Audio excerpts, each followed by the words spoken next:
Some mothers are supposed to love and protect their children, but some mothers do the unthinkable and harm their flesh and blood. These are the stories of the most infamous alleged mommy murderers in history, who shocked and saddened the nation with their horrific crimes. Find out in this video about the worst mothers who made true crime history. Mitchell Blair's case. Mitchell Blair gained infamy in 2015 when her Detroit home became the scene of a horrifying discovery. The bodies of her two children, Stoney and Stephen, were found.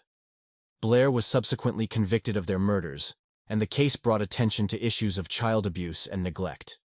The Mitchell Blair case in 2015 gained significant attention due to the shocking nature of the crimes and the grim circumstances surrounding the discovery of her children's bodies. The case highlighted the urgent need for improved child protection measures and brought public awareness to the devastating consequences of child abuse within domestic environments. Blair's actions underscored the importance of vigilance in recognizing and addressing signs of abuse to prevent such tragedies from occurring in the future. Before the tragic incident, Mitchell Blair's life appeared to be marked by challenges. She was a mother of 4, residing in Detroit. Blair faced financial difficulties and was reportedly a single parent. It's known that she had interactions with Child Protective Services before the discovery of the crimes.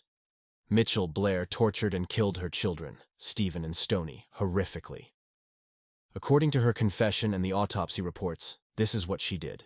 She killed Stephen in August 2012, when he was 9 years old. She accused him of sexually abusing her youngest son and punished him by pouring scalding hot water on his genitals, causing thermal injuries. She also punched and kicked him repeatedly and put a trash bag over his head.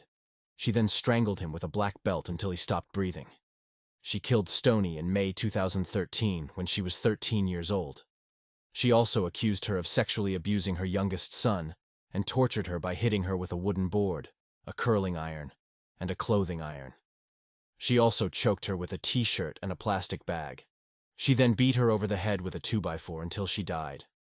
She wrapped their bodies in plastic bags and blankets and stored them in a freezer in her living room for over 2 years. She continued to live in the same house with her 2 surviving children, who witnessed the abuse and lived with the corpses. The bodies of Stephen and Stoney, the 2 children killed by Mitchell Blair, were discovered by an eviction crew on March 24, 2015. They were removing furniture from Blair's apartment in Detroit when they opened a white deep freezer in the living room and found the frozen corpses wrapped in plastic bags. Blair was not at home at the time, but she confessed to a neighbor that she had killed her son and daughter and hid them in the freezer. She was arrested shortly after by the police, who also took her 2 surviving children into custody. The bodies had been in the freezer for over 2 years, and the children had been homeschooled, which is why their deaths went unnoticed for so long. Mitchell Blair's court proceedings involved a thorough examination of the evidence surrounding the murders of her children, Stoney and Stephen. The key elements of the court proceedings and the outcome are as follows. Blair faced charges of first-degree murder for the intentional and premeditated killings of her 2 children. During the trial, Blair admitted to causing the deaths of Stoney and Stephen. Forensic evidence, autopsy reports, and expert testimonies were presented to support the prosecution's case, establishing the intentional nature of the crimes. The court found Mitchell Blair guilty of first-degree murder. As a result of the guilty verdict, Blair received a life sentence without the possibility of parole. The court proceedings and the subsequent outcome reflected a thorough examination of the evidence, leading to a conviction that held Blair accountable for the tragic deaths of her children. The life sentence underscored the severity of the crimes committed. Her 2 surviving children, Gabrielle and Matthew, were placed in foster care and later adopted by different families. They are alive and trying to overcome the trauma of their mother's crimes. Julia Murray's case. Julia Murray was a young mother who killed her daughter, tried to kill her son, and then killed herself in a shocking murder-suicide in 2010. Her case remains a mystery and a tragedy that shocked and saddened the nation. She was 21 years old and lived with her children and her boyfriend, who was the father of the children, in a mobile home in Glynn County, Georgia. Her children were Ansley, 4, and Crichton, 2. Ansley was a girl and Crichton was a boy. She had no criminal record or history of mental illness, and she seemed to be a loving and devoted mother. She enjoyed fishing, camping, and spending time with her family and friends. She had a Facebook page where she posted photos of her children and expressed her love for them. She also had a MySpace page where she described herself as a proud parent and a happy person. She did not have a job, but she was planning to go back to school and become a nurse. She had no apparent problems or conflicts with anyone, and no one suspected that she was capable of such a horrific act. Ansley and Creighton were also described as happy and playful children by their relatives and neighbors. They liked to watch cartoons, play with toys, and ride their bikes. They were well-behaved and well-loved by their family. But suddenly, on February 16, 2010, at 9:50 a.m., Julia Murray called 911 and calmly said, Glen Brunswick 911, what is your emergency?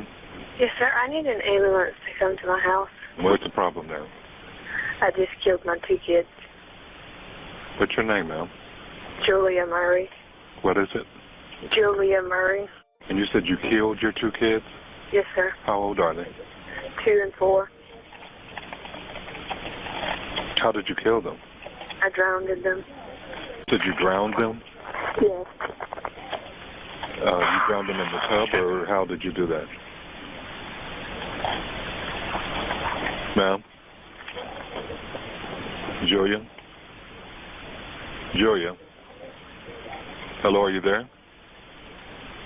Julia? Are you there, Julia?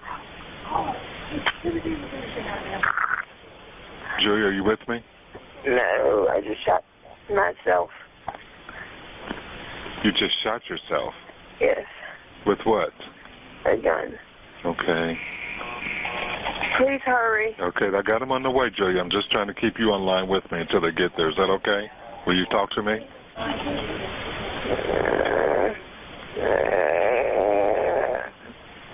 Julia, can you hear me? Julia, can you hear me? Can you hear me, Julia? Julia, can you hear me? A police officer arrived at the scene and found Murray lying near the gun and the children lying wet in their bed. Ansley, the daughter, was dead, but Creighton, the son, was still breathing. Murray and the children were taken to the hospital, where Ansley and Murray died. Creighton survived and recovered from the drowning. No motive or explanation was found for Murray's actions. She left no note or message, and there were no signs of abuse or mental illness in the family. Creighton, the 2-year-old son of Julia Murray, survived the drowning attempt by his mother and was in stable condition at a Brunswick hospital. He was expected to fully recover and was released from the hospital the next day. He was taken in by his paternal grandfather, Sam Foskey, who planned to raise him with love and care. Julia and Ansley, the 21-year-old mother and 4-year-old daughter who died in the murder-suicide, were laid to rest in a joint funeral service on Saturday, February 20, 2010. The visitation was held on Friday night, where dozens of people paid their respects to the mother and daughter. The funeral was at St. Francis Xavier Catholic Church in Brunswick, and the interment was at Chapel Park at a later date. Instead of flowers, donations were made to the Julia and Ansley Murray Memorial Fund at Ameris Bank. Terri Robinson's case. A 25-year-old woman has been sentenced to life in prison after she admitted she put her son in the oven while he was still alive. Terri Robinson appeared in front of Judge Ashley Hines in Washington County Circuit Court in April 2012, where entered a plea of guilty in the murder of her son, 3-year-old Tristan Robinson. Tristan was found by police at his mother's apartment on March 2, 2011, after responding to an emergency call. At the time of the incident, Washington County Coroner Methel Johnson said she was called to the scene at Robinson's first-floor apartment in Greenville about 12:32 a.m. after officers found the toddler's nude body in the oven. Although the toddler was pronounced dead when she arrived, Johnson said he died a few hours earlier. He hadn't been deceased that long, Johnson said then. The actual time of his death was probably around 10 p.m., but I pronounced him after I arrived around 1:02 a.m. Authorities said Tristan's body was still warm when he was removed from the oven and that he had severe burns on his body. Johnson also said he sustained some trauma to his head. Initially, Johnson said she'd hoped Tristan died from head injuries before being placed in the oven. Autopsy results a few days later, however, proved otherwise. His cause of death was thermal injury as the result of the heat from the stove, Johnson said. We cannot relate if he was conscious or unconscious at the time or not. but the head injury may have indirectly or directly come from him rolling over in the oven. Robinson was charged with murder, and her bond was set at $5 million by Greenville City Judge Mitchelle. At the time of the investigation, Robinson's twin sister, Sherry, said her sister was a great parent and a good person, and that family members didn't know what went wrong or what happened. Also, Sherry said, "Do not sit there and call her a bad mom, because that's not what she is." The motive for this horrific crime is unknown, but some sources suggest that Robinson may have been suffering from mental illness or substance abuse. These are some of the most shocking and heartbreaking cases of mothers who killed their children. Their motives and methods vary, but their actions are equally horrifying and incomprehensible. How can we prevent and intervene in such tragedies? How can we support and protect the surviving children and families? How can we cope and heal from such trauma? These are some of the questions that we need to ask and answer as a society. Thank you for watching this video, and please share your thoughts and comments below. Don't forget to subscribe to our channel for more true crime stories.